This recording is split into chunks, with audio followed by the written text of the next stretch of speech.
Gold, trusted gold buyers. మీరు తాకట్టు పెట్టిన బంగారాన్ని విడిపించి ఈ రోజు ఉన్న మార్కెట్ ధరకు కొనబడను. అండ్ శివ సినిమా విషయం పక్కన పెడితే మీ కెరీర్ విషయానికి వస్తే సార్, మిమ్మల్ని ఎప్పటికీ నా దగ్గరే ఉండిపోమని చెప్పేసి ఆర్జీవి గారు అడిగారు. సో లేదు, నేను డైరెక్టర్ అవ్వాలని చెప్పి మీరు అన్నారు. ఈ ఆఫర్ నువ్వు ఇస్తున్నావు నాకు అనుకున్నా.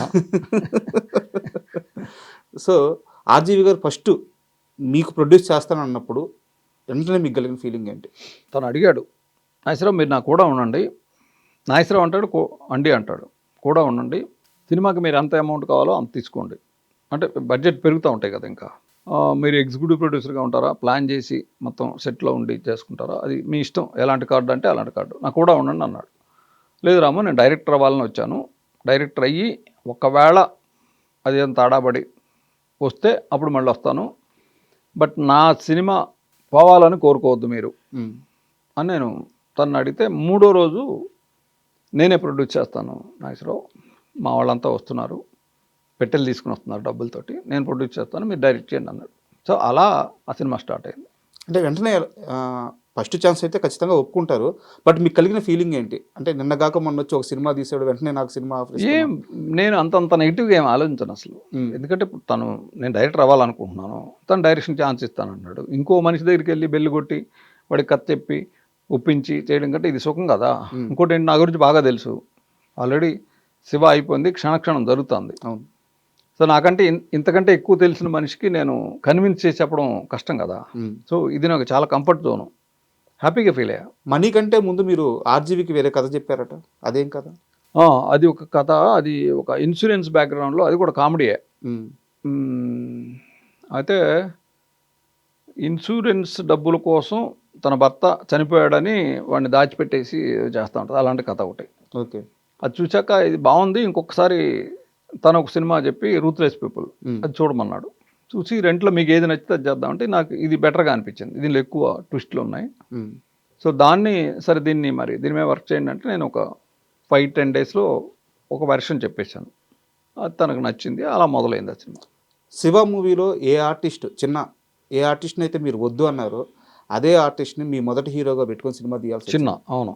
ఎందుకు అలా డిసిషన్ తీసుకోవాల్సి వచ్చింది? ఎందుకు అలా ఉంది, అప్పుడు నేను పొరపాటు పడ్డాను, ఇతను మంచి ఆర్టిస్ట్ కాదని. శివ చేసేటప్పుడు ఇతను మంచి ఆర్టిస్ట్ అని ఫిక్స్ అయ్యాను. ఇంకోటి అతనికి నాకు బాగా సాన్నిహిత్యం పెరిగింది, కంఫర్ట్ జోన్ ఉంది. జేడి చక్రవర్తి, వాళ్ళిద్దరూ నాతో చాలా హాయిగా ఉంటారు.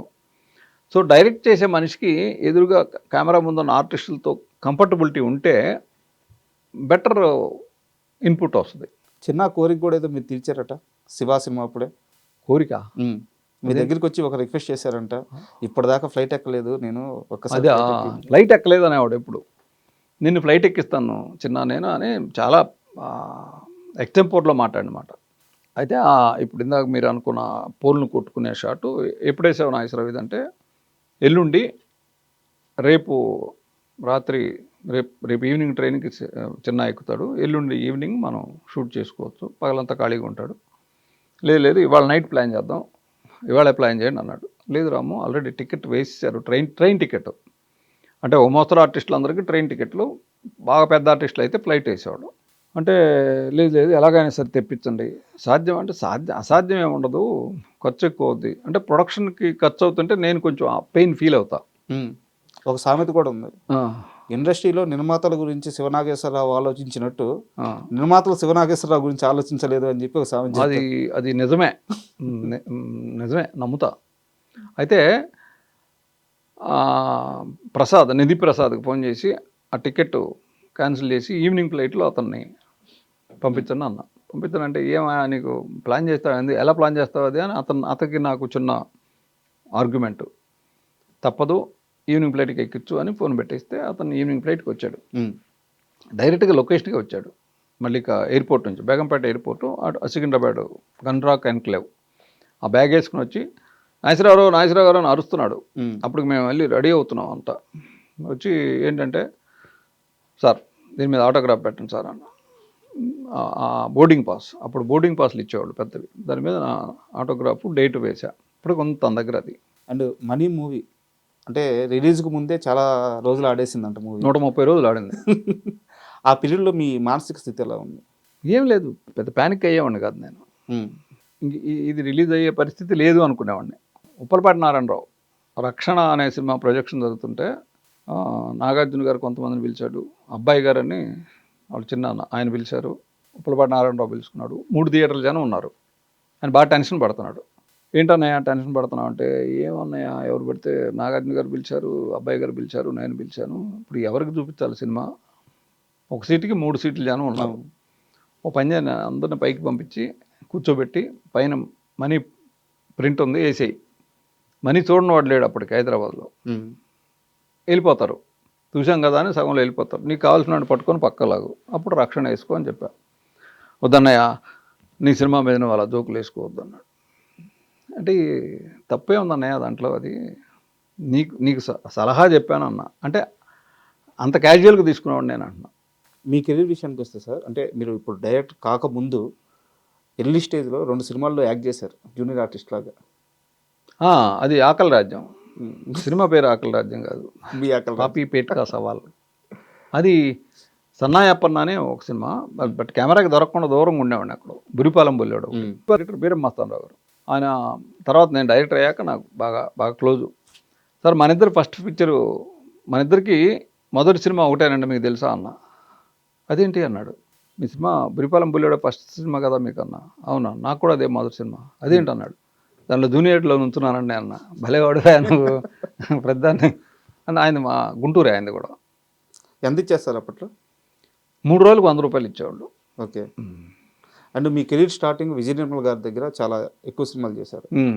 సో విజయ నిర్మల్ గారి దగ్గర తక్కువ, 2 భోగిమంటలు, అంతం కాదు ఆరంభం, 2. సో వారి వర్కింగ్ స్టైల్ ఎలా ఉండేది?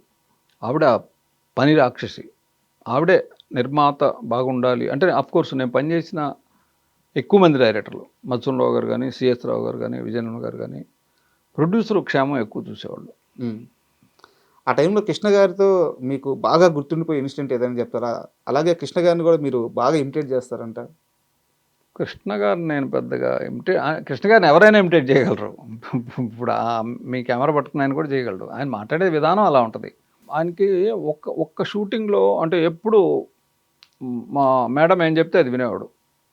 ఒకే ఒక పర్టికులర్ దాంట్లో గడ్డం పెట్టేసి ఆయనకి కన్వర్లాల్, అంతం కాదు ఆరంభం, డబుల్ యాక్షన్. ఓకే. ఒకదానికి గడ్డం ఉంటుంది, ఒకదానికి గడ్డం లేదు.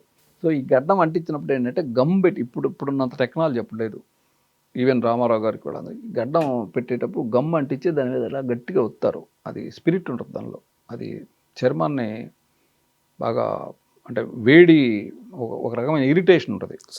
సో ఆ గెటప్ వేస్తే మాత్రం వెంటనే షూట్ చేయాలి, లేకపోతే ఎప్పుడు మా విజయలమ్మ గారు చెప్పింది ఆయన వినేవాడు. గడ్డం పెట్టినప్పుడు మాత్రం ఆయన ఏం చెప్తే అది ఈవిడ విని సాధ్యమైనంత తొందరగా దాన్ని ఫినిష్ చేసేవాడు. ఓకే. అదొక్కటే ఆయనకి కోపం. అండ్ మీరు అసిస్టెంట్గా కానీ లేకపోతే కోఆర్డినేటర్ కానీ నాకు ఐడియా లేదు సార్, లెనిన్ బాబు గారి దగ్గర వర్క్ చేశారు.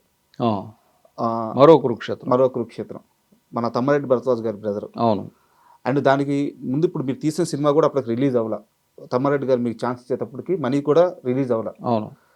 సో తమ్మారెడ్డి గారు మిమ్మల్ని ఎందుకు అంత గట్టిగా నమ్మడానికి కారణం ఏంటి? 1/2 నేను అసిస్టెంట్గా జగన్నాథరావు చక్రాలు పనిచేశాను వాళ్ళ సినిమాకి. ఆయన దానికి నిర్వాహకుడు, వేరే ప్రొడ్యూసర్లు, చరిత్ర ఆయన బ్యానర్ కూడా. సో నేను పనిచేసినప్పుడు ఆయన అబ్జర్వ్ చేశాడు నన్ను. అంటే మిగతా వాళ్ళు పనిచేసేదానికి నేను పనిచేస్తే నేను ఏ పని చేసినా మనసు పెట్టి చేస్తాను. అంటే మిగతా వాళ్ళు చేయరని కాదు, నేను ఎక్కువ ఇన్వాల్వ్ అయిపోతాను. అంటే నా పర్సనల్ ఇవన్నీ పక్కన పెట్టి ఆ పని ఏదైతే ఉందో దానికే ఎక్కువ టాప్ ప్రయారిటీ ఇస్తాను. సో అప్పుడు ఆయనకి నేను నచ్చా, నేను డైరెక్టర్ని చేస్తాను అన్నాడు. అన్న తర్వాత ఆయన ఒక సినిమా అనౌన్స్ చేశాడు. అదేంటన్నయ్య నన్ను డైరెక్షన్ చేద్దామని మీరు చేశారు, మన్మథ సామ్రాజ్యం. లేదు నేను డైరెక్టర్ని చేసి నేను మెడ్రాస్ నుంచి వెళ్ళిపోతాను అనేవాడు. మనీ సినిమా చూసి ఆయనకు కూడా నచ్చల మనీ. ఓకే. మనీ చూసి నచ్చిన వాడు ఎవడు లేడు హైదరాబాద్లో. ఓడియన్ థియేటర్లో రిలీజ్ అయినప్పుడు మాత్రం నచ్చింది. ఆర్జీవీ కన్నా నచ్చిందా మనీ? అది ఇందాక శివ గురించి మీ ఒపీనియన్ ఏంటి, ఆడుద్దా లేదా అనేది ఒక దశలో పోద్దాయి.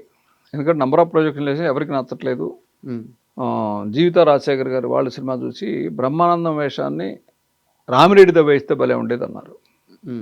అంటే మేము కామెడీ అనుకుని తీసాం, వాళ్ళు చాలా సీరియస్గా ఆ సినిమాని చూశారు. అంటే మరి ఆడియన్స్ అంతే సీరియస్గా చూసింటే 2వ రోజు వచ్చేసేది మనీ వెనక్కి. బ్రహ్మానందం ట్రాక్ కూడా లాస్ట్లో యాడ్ చేశారట. లెంగ్త్ తక్కువ యాడ్ చేసాం. అంతకుముందు ఆ థాట్ లేదా? లేదు. 11,500 ఉండాలి ఫీచర్ ఫిల్మ్కి. నేను తీసింది 10,900 వచ్చింది, 11,000 లోపే. సో ఆ బ్రహ్మానందం ట్రాక్ యాడ్ చేసి క్లైమాక్స్లో కూడా అతను ఇన్వాల్వ్ చేసి చేసాం. కొన్నేళ్ల క్రితం మీరు ఒక యూట్యూబ్ ఛానల్ రన్ చేసేవారు, వన్స్ మోర్ అని చెప్పి వీడియోస్ చేసేవారు. నేను వీడియో చూడలేదు, బట్ ఒక తమ్ము చూశాను, చిరంజీవి మెగాస్టారే కాదు అని చెప్పి ఒక తమ్ము పెట్టున్నారు. ఏం సందర్భం అది, ఏం చెప్పారు అక్కడ? మెగాస్టారే కాదంటే అంతకంటే ఎక్కువ అని చెప్పుకుంటా లోపల. గుర్తులేదా మీకు? కాదు అంటే ఆయన డెడికేషన్ చెప్పే దానిలో, అది మీరు చూస్తే అర్థమవుద్ది. అంటే ఆయన డెడికేషన్, నేను చిరంజీవి గారి గురించి అంటే ఆయన షూట్ చేస్తున్నప్పుడు కెమెరాకి తను ఎంత మేరకు ఇవ్వగలడు అంతే ఉండేది. తన ప్రయారిటీసు ఇవన్నీ తక్కువ ఉండేవి. ఒక షూటింగు నైట్ చేస్తున్నారు, అది నేను పనిచేసిన దేవాంతకుడు కూడా ఆయనకి చిన్న లెగ్మెంట్ ఇదేదో అయింది, ఫ్రాక్చరు. ఓకే. నైట్లు మాత్రమే డేట్లు, పగలు వేరే షూటింగు. నైట్లు 4:30కి చేసి ఫ్లైట్ ఎక్కి మళ్ళీ సింగపూర్ వెళ్ళాలి. సో ఆయన సౌండ్ వేస్తే మామూలు అసలు ఆ నొప్పికి పెయిన్ తెలిసేది కాదు, అంత అద్భుతంగా డాన్స్ చేసేవాడు. ఆ సౌండ్ ఆఫ్ చేసిన వెంటనే పెయిన్ ఫీల్ అయ్యేవాడు. ఓకే. అది ఆయన హెప్నటైజ్ చేసుకునేవాడు. ఇలాంటివన్నీ చెప్పుకుంటాను.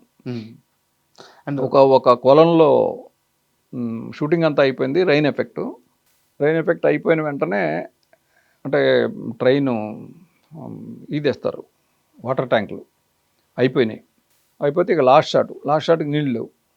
పువ్వాళి అంటారు, చిన్న గార్డెనింగ్ చేసి దాంతో షాట్ తీశారు. ఆయన కోసం పెట్టిన నీళ్లు సపరేట్గా ఉంటాయి స్నానం చేయడానికి, దాంట్లో ఆ పువ్వాళిలోకి పోయడానికి కూడా నీళ్ళు లేవు.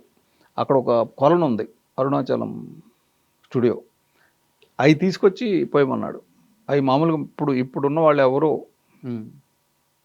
అంత సాహసం చేయరు, చాలా చండాలంగా పచ్చగా ఉంటాయి. అవి తెచ్చి దాని మీద పోసి తర్వాత స్నానం చేసి వెళ్ళిపోయాడు మార్నింగ్ ఫ్లైట్కి. జస్ట్ ఆ రోజు షూట్ కంప్లీట్ చేయాలని అంతే. ఇవాళ ఫినిష్ అయిపోతే ఆ సాంగ్ ఆగిపోద్ది, మళ్ళీ సినిమా రిలీజు డేట్లు ఇవన్నీ ఇలాంటివన్నీ చూసేవాడు ఆయన.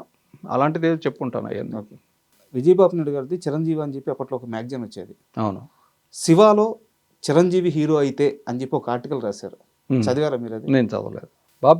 విజయబాబు నాయుడు గారు అలాంటి చిత్ర విచిత్రాలన్నీ చేసేవాడు ఆయన. ఇప్పుడు ఈ బుక్ని చూడాలి అంటే ఆ బుక్లో ఒక బొమ్మను ఇలా తిప్పేసేవాడు. ఓకే.